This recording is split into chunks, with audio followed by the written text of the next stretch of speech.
আল্লাহ বলে, সাবধান বান্দা, এই কবরে আসলেই তুমি জানতে পারবা তোমার নাফরমানির শাস্তি কি।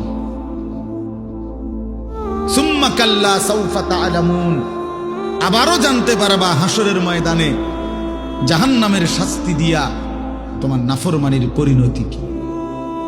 দুইবার বলছেন আল্লাহ, একবার বলছে কবরে জানতে পারবা তোমার নাফরমানির শাস্তি কি, আরেকবার জাহান্নামে জানতে পারবা হাসরে তোমার নাফরমানির শাস্তি কি।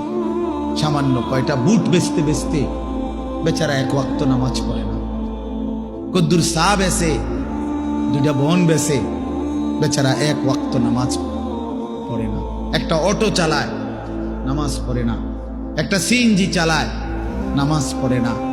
12,000 14,000 টাকার একটা বেতন, এই কদ্দুর চাকরি করে, এটুকুর জন্য একটা নামাজ, একটা সেজদা দেয় না আল্লাহকে।